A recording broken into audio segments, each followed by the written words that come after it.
హైదరాబాద్ లో ఎక్కడ చూసినా బోనాల సందడే కనిపిస్తోంది. సికింద్రాబాద్ ఉజ్జయిని మహంకాళి అమ్మవారి బోనాలు వైభవంగా జరిగాయి. భక్తులు పెద్ద ఎత్తున తరలివచ్చి అమ్మవారికి మొక్కులు చెల్లించుకున్నారు. సీఎం రేవంత్ తో పాటుగా మంత్రులు, ముఖ్య నేతలు అంతా కూడా అమ్మవారిని దర్శించుకున్నారు.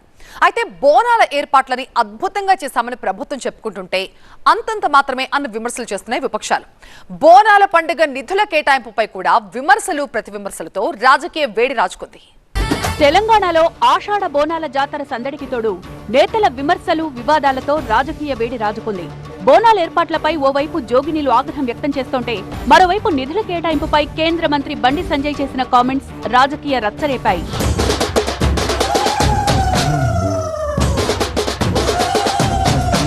సికింద్రాబాద్ ఉజ్జయిని మహంకాళి అమ్మవారిని దర్శించుకున్న అనంతరం కాంగ్రెస్ ప్రభుత్వంపై తీవ్ర విమర్శలు చేశారు బండి సంజయ్. హిందూ పండుగలపై ప్రభుత్వం వివక్ష చూపుతోందని ఆరోపిస్తూ రంజాన్కు 33 కోట్లు, బోనాలకు కేవలం 20 కోట్లు కేటాయించడం సరైంది కాదన్నారు. బోనాలు, గణేష్ ఉత్సవాలకు జనాభా నిష్పత్తి ప్రకారం నిధులు కేటాయించాలని డిమాండ్ చేశారు. 33 కోట్ల రూపాయలు రంజాన్ కోసం ప్రభుత్వం కేటాయించింది. జనాభా ప్రాతిపదికన తీసుకుంటే 88% హిందువులు ఉన్నారు. ఇవాళ తెలంగాణ రాష్ట్ర వ్యాప్తంగా హిందువులు పండుగలు చేసుకుంటూ బోనాల పండుగ చేసుకుంటున్నారు. కేవలం ఈ గ్రేటర్ హైదరాబాద్లోనే 3400 దేవాలయాల్లో పండుగలు నిర్వహించుకుంటున్నారు. కానీ ప్రభుత్వం కేటాయించింది ఏంటంటే కేవలం 20 కోట్ల రూపాయలు. అంటే ఒక్కొక్క దేవాలయానికి కనీసం 6000 రూపాయలు కూడా ప్రభుత్వం కేటాయిస్తుంది. ఇదంతా దారుణమైన విషయం. టీఆర్ఎస్ పార్టీలు వచ్చారు, మేము తెలంగాణ పండుగ ప్రకటించమన్నారు. పండుగ ప్రకటించే కాదు, ఆ పండుగకి ఏం ఏర్పాట్లు చేసారు, ఎంత బడ్జెట్ కేటాయించారో మన ప్రభుత్వం ప్రకటించాలి. గత ప్రభుత్వం నిర్లక్ష్యం చేసింది, ఈ ప్రభుత్వం నిర్లక్ష్యం చేసింది. కేవలం 20 కోట్ల రూపాయలు దేనికి సరిపోతాయి? మన హిందువులు పిచ్చమచ్చుకునే పరిస్థితి తెలంగాణ రాష్ట్రంలో. బండి సంజయ్ వ్యాఖ్యలకు మంత్రి పొన్నం ప్రభాకర్ అదే స్థాయిలో కౌంటర్ ఇచ్చారు. సంచలనాలు సృష్టించడానికే బీజేపీ నేతలు ఇలాంటి వ్యాఖ్యలు చేస్తున్నారని విమర్శించారు. కులం, మతం పేరుతో ఓట్లు అడిగే సంస్కృతి తమకు లేదని స్పష్టం చేశారు. ఏ పండగకు ఎంత నిధులు కేటాయించాలో ప్రభుత్వానికి పూర్తి అవగాహన ఉందని తేల్చి చెప్పారు. ప్రాధాన్యత అట్లనే కదా, దేనికి అవసరం అంత, పెళ్లికి ఎంత అవసరమో, పురుడుకి ఎంత అవసరమో దాని ప్రకారం చేస్తాం. ఏ పనికి అది చేయడానికి ప్రయత్నం చేస్తాం. మతాల వారీగా నిధులను కేటాయించేటువంటి మనస్తత్వం ఉన్న ప్రభుత్వం కాదు ఇది. అయితే పండగలను కులాలకు, మతాలకు ఆపాదించద్దన్నారు మాజీ మంత్రి తలసాని శ్రీనివాస్ యాదవ్. హిందువుల పండుగలు సంవత్సరానికి 20-25 ఉంటే ఇతర మతాలకు 2-3 ఉంటాయని గుర్తు చేశారు. నిధుల విషయంలో అనవసర రాజకీయాలు చేయొద్దని సూచించారు. ఏదైనా కానీ పండుగలని కులాలకు, మతాలకు మనం కలపొద్దు, ఒక పోలిక చేయొద్దు. ఒక మతం ఇంకొక మతం వాళ్ళకి ఎక్కువ తక్కువ.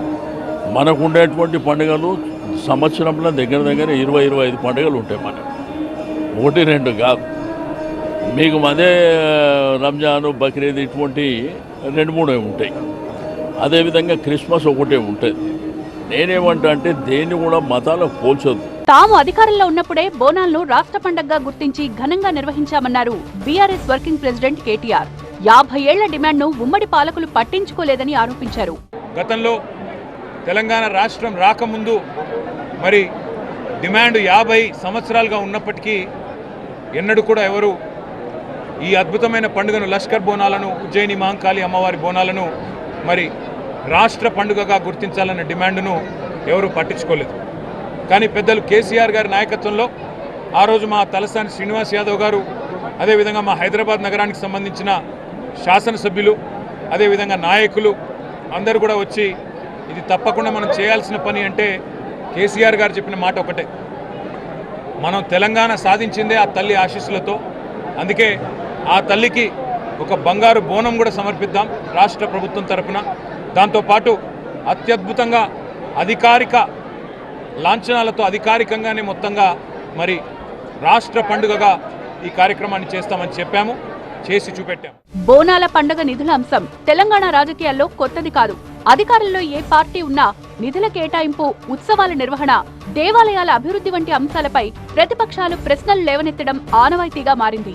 అయితే ఈసారి రంజాన్ నిధులతో పోల్చి బీజేపీ విమర్శలు చేయడం, దానికి కాంగ్రెస్, బీఆర్ఎస్ కలిసి కౌంటర్ ఇవ్వడం రాజకీయ చర్చకు కారణమైంది. ప్రభుత్వం హిందూ పండుగలను నిర్లక్ష్యం చేస్తోందని బీజేపీ ఆరోపిస్తోంటే మతాలను రాజకీయ ప్రయోజనాల కోసం ఉపయోగిస్తున్నారని కాంగ్రెస్, బీఆర్ఎస్ నేతలు ఎదురుదాడి చేస్తున్నారు. దీంతో బోనాల నిధుల వ్యవహారం తెలంగాణ రాజకీయాలను హీటెక్కించింది.